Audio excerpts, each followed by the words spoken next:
Hello explorers, welcome to our YouTube channel. வணக்கம். இன்னைக்கு நம்ம பார்க்க போறது சிறுகரும்பூர் சுந்தர காமாட்சி அம்மன் கோவில். அமைவிடம் சுந்தர காமாட்சி அம்மன் கோவில் சிறுகரும்பூரில் சென்னை பெங்களூரு நெடுஞ்சாலையில் சுமார் 400 மீட்டர் தொலைவில் ஓச்சேரி மற்றும் காவிரிப்பாக்கம் இடையில் சிறுகரும்பூர் சந்திப்பில் இருக்கிறது. சிறுகரும்பூர் கிராமம் காவேரி பாக்கத்திலிருந்து சுமார் 5.5 கிலோமீட்டர், ஆற்காட்டிலிருந்து 21 கிலோமீட்டர், வேலூரில் இருந்து 45 கிலோமீட்டர் மற்றும் சென்னையிலிருந்து 91 கிலோமீட்டர் தூரத்தில் உள்ளது. கோவில் திறக்கும் நேரம் கோவிலில் பொதுவாக ஒரு கால பூஜை நடைபெறும். கோவில் திறக்கும் நேரம் காலை 8 மணி முதல் 10 மணி வரை. ஸ்தல தீர்த்தம். இந்த கோவிலின் ஸ்தல தீர்த்தம் கமல தீர்த்தம் அல்லது கமல புஷ்கரணி ஆகும். தலவிருட்சம். இத்திருக்கோவிலின் தலவிருட்சம் சரக்கொன்றை ஆகும். மேற்கு திசையில் வில்வ மரமும் வேப்பிலை மரமும் ஒன்றாக இணைந்து ஐயனும் அம்பிகையும் இணைந்திருக்கும் சக்தியை உணர்த்துகின்றது. இதற்கு பக்தர்கள் பாலாபிஷேகம் செய்தால் புத்திர பாக்கியம் கிடைப்பது அனுபவத்தில் கண்டுவரும் உண்மையாகும். கோவில் சிறப்பம்சங்கள். இந்த கோவிலில் சிவபெருமான் திரிபுராந்தக ஈஸ்வரர் சுயம்பு லிங்கமாகவும் அம்மன் சுந்தர காமாட்சி சன்னதியில் நின்ற கோலத்திலும் காட்சி தருகிறார். அம்மன் நின்ற கோலத்தில் காட்சி தருவது ஒரு அரிதான வடிவம் ஆகும். சிவ சன்னதிக்கு வித்தியாசமான கஜபிருஷ்ட விமானம் உள்ளது. தட்சிணாமூர்த்தியின் சடையில் 63 நாயன்மார்களை பிரதிபலிக்கும் வண்ணம் 63 லிங்கங்கள் உள்ளது. சிவ சன்னதியின் நுழைவாயிலில் பதஞ்சலி மற்றும் வியாக்கிரபதர் முனிவர்களின் சிற்பங்கள் உள்ளன. உள்ளே ஆடவரும் பெண் தெய்வ வடிவங்களும் வழிபாடு செய்யும் அரிதான சிற்பங்கள் உள்ளன. 6 அடி உயரம் கொண்ட அழகிய சுந்தர காமாட்சி அம்மன் சாசன முத்திரைகளுடன் காட்சியளிக்கிறார். ஆதிசங்கரர் அம்மன் முன் ஸ்ரீ சக்கரத்தை நிறுவியுள்ளார். கோவிலின் அருகில் வேப்பிலை மற்றும் வில்வம் இணைந்து வளரும் மரம் இருக்கிறது. குழந்தை பேறு வேண்டி வழிபடுவோர் இதற்கு பூஜை செய்கிறார்கள். சோழர் காலத்தை சேர்ந்த கல்வெட்டுகள் மற்றும் சிற்பங்கள் கோவிலின் பண்டைய வரலாற்றை வெளிப்படுத்துகின்றன. காஞ்சி பெரியவா இங்கு தங்கி பூஜைகள் செய்து சமீப கால புதுப்பிப்பை கண்காணித்துள்ளார். பசுமையான பச்சை கல்லால் ஆன கட்டடமும் வித்தியாசமான சிற்பங்களும் கொண்ட பாரம்பரிய ஆர்வலர்களுக்கான ஒரு மறைந்த புதையல் கோவில் இந்த கோவில் ஆகும். அந்நியர்களின் படையெடுப்பிலிருந்து தப்பிய அதிசயம். சோழ மன்னர்களால் இத்திருக்கோவில் முழுவதும் கிடைத்தற்கரிய பச்சை நிற கற்களால் புனர் நிர்மாணம் செய்யப்பட்டது. இதன் பெருமையையும் கலை அழகையும் கேள்விப்பட்ட டில்லி சுல்தானின் படை வீரனான மாலிக் கபூர் இத்திருத்தலத்தை தாக்கினான். நிலை குலைந்த நிலையிலும் இவ்வூர் மக்கள் மிகப்பெரிய அளவில் மண்ணை கொண்டு வந்து இத்திருக்கோவில் முழுவதையும் மண்மேடாக மூடிவிட்டனர்.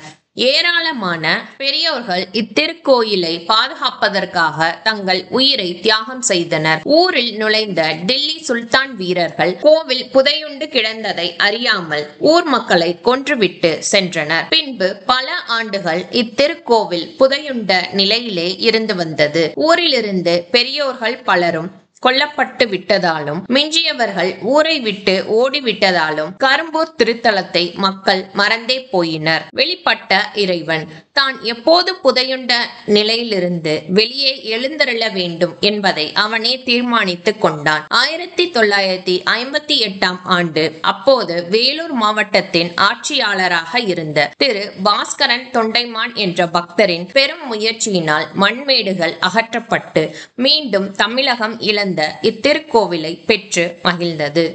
சிறப்பு கல் சிற்பங்கள். கோவில் தூண்களில் சிறப்பான கல் சிற்பங்கள் பலவற்றை காணலாம். கோவில் தூண்கள் மற்றும் சுவர்களில் யாளி, யானைகள், குதிரைகள் போன்ற சிற்பங்களை நாம் காணலாம். சில தூண்களில் லக்ஷ்மி, சரஸ்வதி, விநாயகர் போன்ற கடவுள்களின் சிற்பங்கள் காணப்படுகின்றன.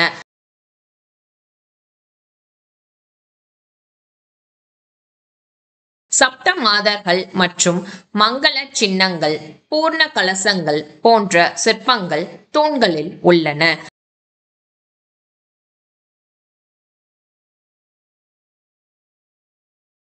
தூண்களில் யாளிகள் யானைகளை தூக்குவதும் அன்னம் மயில் போன்ற பறவைகள் மலர்கள் தெய்வ வடிவங்கள் உள்ள கும்ப பஞ்சர வடிவ சிற்பங்களும் காணப்படுகின்றன.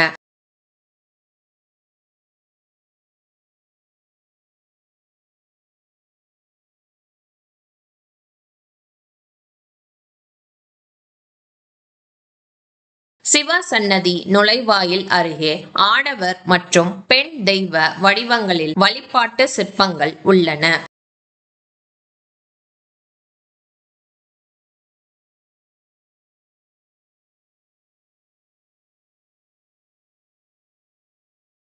இந்த கல் சிற்பங்களின் மூலம் சோழர் கால கலைத்திறனை நாம் அறியலாம்.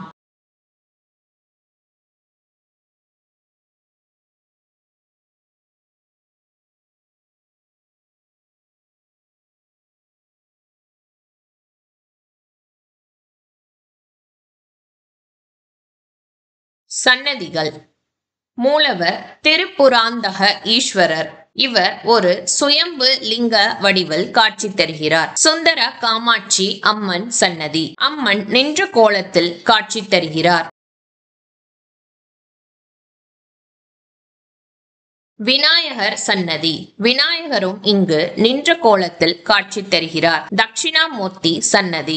தட்சிணாமூர்த்தியின் சடைமுடியில் 63 சிவலிங்கங்களை நாம் காணலாம். இந்த சிவலிங்கங்கள் 63 நாயன்மார்களை உணர்த்துகின்றன. மகாவிஷ்ணு சன்னதி. பிரம்மா சன்னதி. துர்க்கை அம்மன் சன்னதி.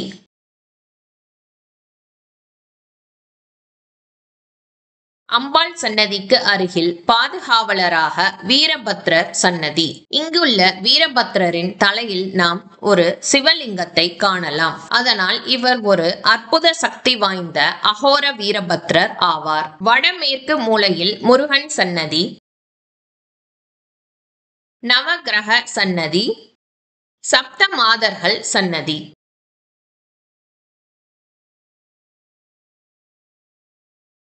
கோவில் வரலாறு. இந்த கோவிலில் உள்ள சுயம்பு லிங்கம் இயற்கையாக தோன்றியது. மனிதர் உருவாக்காமலேயே தானாகவே வெளிப்பட்டதாக நம்பப்படுகிறது. இந்த லிங்கம் தெய்வீக சக்திகளுடன் தொடர்புடையதும் ஆன்மீக முக்கியத்துவமும் கொண்டதும் என கருதப்படுகிறது. அதனால் சோழர்கள் இந்த புனித இடத்தில் கோவிலை உருவாக்கினார்கள். வழிபாடு. குழந்தை வரம் வேண்டும் தம்பதிகள் வில்வ மற்றும் வேப்ப மரங்களுக்கு விசேஷ பூஜை செய்து வழிபடுகின்றனர். வருடத்தில் ஒரு முறை முழு இரவு நீடிக்கும் மகா சிவராத்திரி பூஜையும் இங்கு சிறப்பாக நடைபெறுகிறது. திருமண தடை நீங்கவும் குழந்தை பேறு கிடைக்கவும் இங்குள்ள அம்மனுக்கு சிறப்பு பூஜைகள் அபிஷேகங்கள் நடைபெறுகின்றன. இங்குள்ள நவகிரகங்களை வழிபட்டால் நவகிரக தோஷம் நீங்கும். மேலும் நோய்கள் குணமாகவும் ஆரோக்கியம் மேம்படவும் நீண்ட ஆயுளை வேண்டியும் மக்கள் இங்கு வந்து வழிபட்டு செல்கின்றனர். பொதுவான நன்மைகள் செல்வம் மற்றும் ஆன்மீக வளர்ச்சிக்காகவும் மக்கள் இங்கு வந்து வழிபட்டு செல்கின்றனர். இந்த கோவில நீங்களும் போய் பாருங்க. லொகேஷன் இந்த வீடியோவோட டிஸ்கிரிப்ஷன்ல இருக்குது. Thank you for watching this video. Stay tuned and subscribe this channel for more Dheera videos and travel vlogs. Bye.